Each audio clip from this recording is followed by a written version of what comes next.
You wake up to the sound of silk rustling, gold bracelets clinking, and someone arguing about whose turn it is to see the king. Again.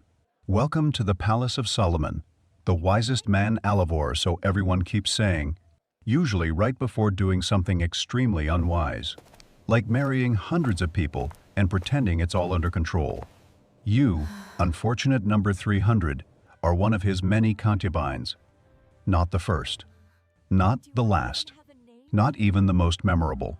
Somewhere between the foreign princesses and the local favorites, you exist a face in a royal sea of expectation, perfume, and perfectly practiced smiles. People talk about Solomon's glory, the riches, the wisdom, the temple made of gold. What they don't talk about is the waiting list, the emotional Olympics of being noticed, the silent politics of who gets which room, which robe, which glance. You're not living in a romance story, you're trapped in the most overcrowded royal relationship of all time. And yet, every morning, you remind yourself, this could still be worse. You could be number 699, but deep down, you wonder what's the point of being chosen if you still feel invisible. What good is wisdom when it can't stop the ache of being forgotten? This, dear listener, is not a love story. It's a survival manual. So, before we go deeper into palace politics, make sure you hit that like button, subscribe, and turn on notifications, because in this kingdom, attention is everything. And if you blink too long, you'll miss your turn to be seen. Before the palace, you had a name. You had laughter that echoed through a small courtyard and fingers that smelled faintly of olive oil from the bread you helped bake every morning.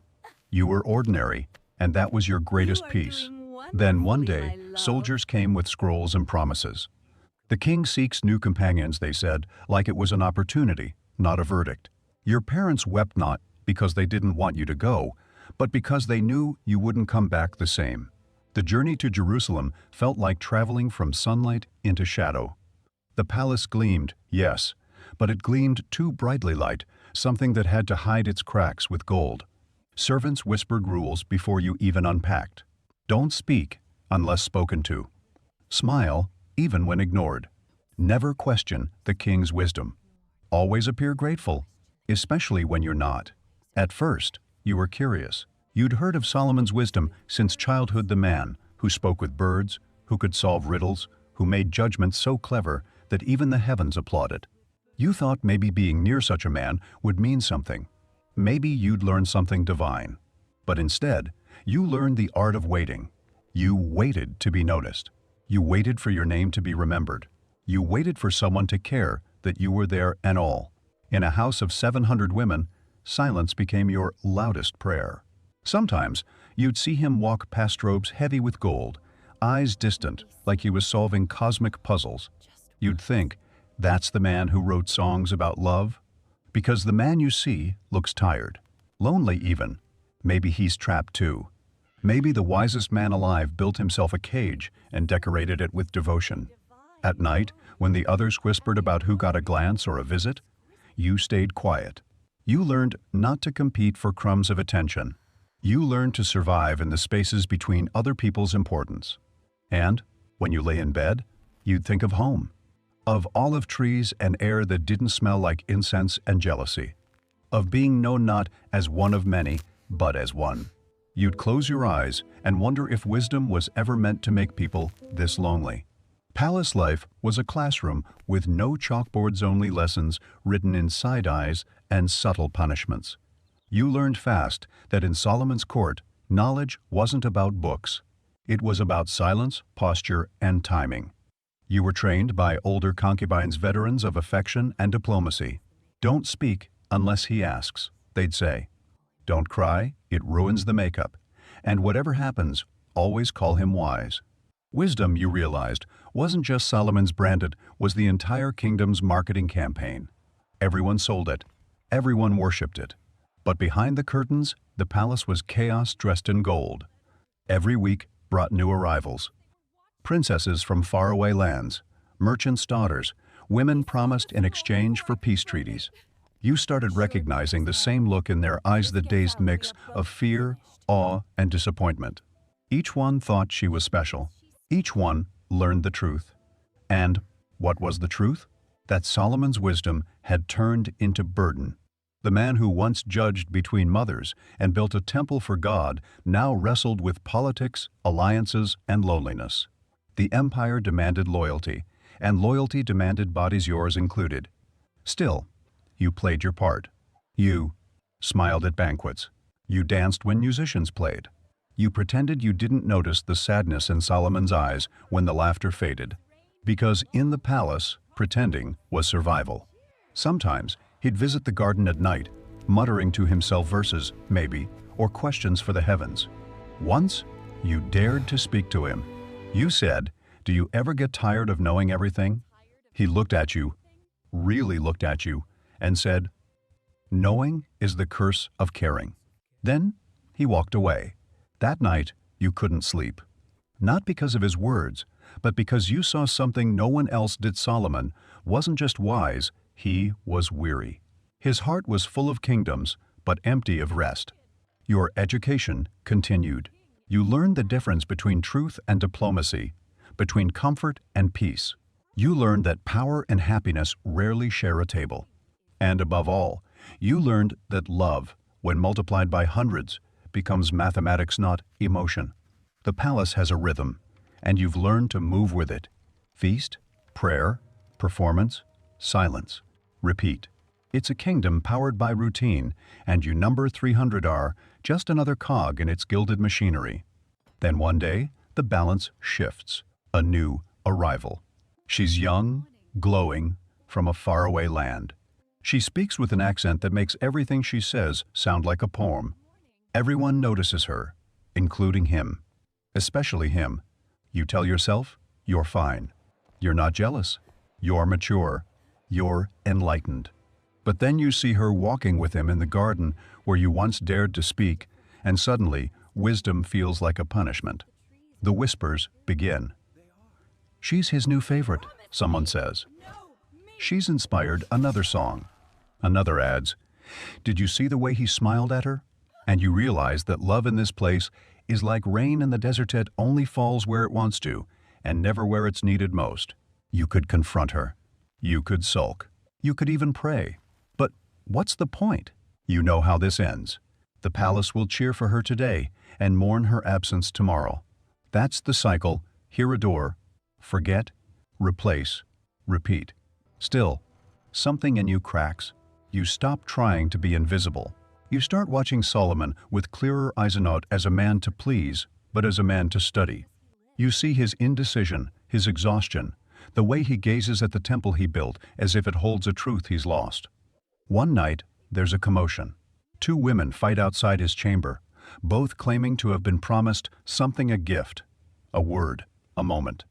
Guards intervene, but the damage is done. The illusion of harmony shatters. You realize that wisdom cannot fix loneliness. It can only describe it better. You stand there in the echo of their argument, thinking, maybe the true test isn't to win the king's love. Maybe it's to survive his kingdom without losing yourself. So you start keeping a journal, hidden behind the stone tiles of your chamber wall. You write about the things no one dares to say out loud. The silence, the rivalry, the slow erosion of joy. You write about what it feels like to be forgotten by the world's wisest man. And maybe, someday, when all this gold turns to dust, someone will find your words and understand that even wisdom had its blind spots. Years pass. The palace grows quieter, heavier. You've stopped counting the new arrivals. Some left, some vanished, some simply faded into the background, like songs no one sings anymore. You, somehow, remain. Your hair carries streaks of silver now. Your laughter sounds more like memory than music. You've become the one others come to for advice, which is hilarious, considering your own life feels like a riddle unsolved. Solomon still rules, but the spark is dimmer. His wealth grows, his empire expands, but something within him has crumbled. You see it in his eyes, a man haunted by too much knowledge and too little peace. He no longer writes psalms of joy. His scrolls speak of vanity, of the endless chase for meaning in a world that refuses to give it. All is meaningless, he mutters once under his breath, not realizing you heard. You want to tell him he's wrong? that the small moments still matter: the taste of pomegranate juice at sunset, the laughter of servants sharing secrets, the way dawn light hits the temple walls.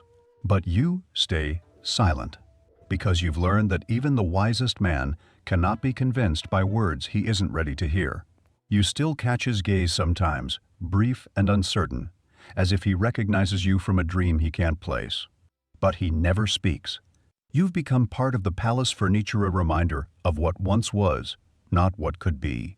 And yet, you find peace in small rebellions. Writing. Teaching younger concubines how to keep their spirit intact. Smiling not for approval, but because you can. At night, you look up at the stars and think about the irony of it all. The man who could interpret riddles couldn't solve his own loneliness. The king who owned everything couldn't find what truly mattered. And you, the forgotten concubine, found meaning in simply surviving. Midway through your thoughts, you pause and smile at the ceiling. If you're still watching this, make sure to hit that like button. Because trust me, in Solomon's house, attention was the only real currency. Time is the one thing even kings can't control. Solomon grows older. His steps slow, his words soften. The court no longer buzzes with new faces. The empire's expansion has stalled. The once mighty palace feels more like a museum, glorious, but fading. You're there when he stops holding court every morning. You're there when the scribes begin to write more elegies than songs. You're there when the gold loses its shine and the silence becomes sacred.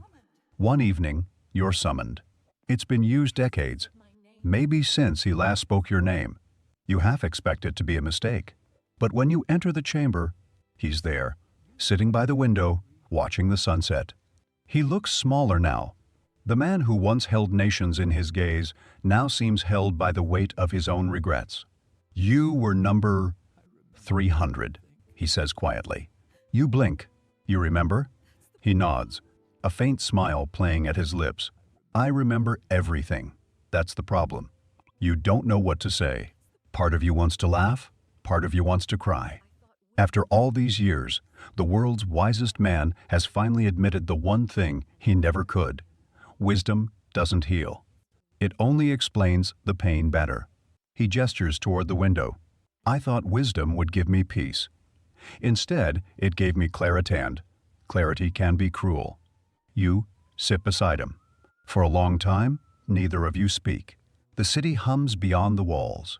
The wind carries the faint sound of a prayer from the temple.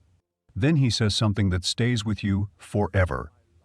I spent my life collecting wives, gold, knowledge. But you can't build eternity out of abundance, only out of truth. And then he laughs softly, like a man who's finally solved a riddle he wished he hadn't asked. You leave the chamber quietly, heart heavier than before. You realize that even kings can drown in the blessings they chase. In the days that follow, Solomon's health declines. The palace mourns, but not loudly. It's as if everyone's afraid that making noise might wake the ghosts of his wisdom. When he passes, the air feels different, lighter, sadder. You walk through the corridors one last time, brushing your fingers along the walls that have heard centuries of whispers. You visit the garden, the same one where you first spoke to him, where you once watched someone else take your place. And there, under the fig tree, you bury your journal.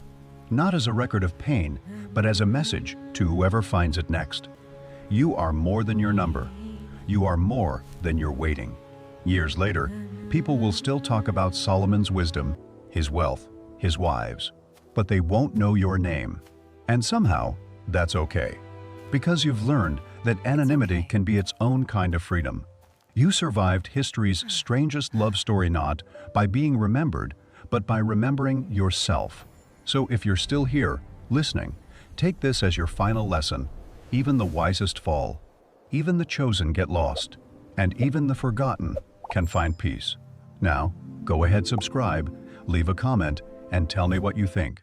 Because in a world full of noise, sometimes just being heard is the greatest wisdom of all.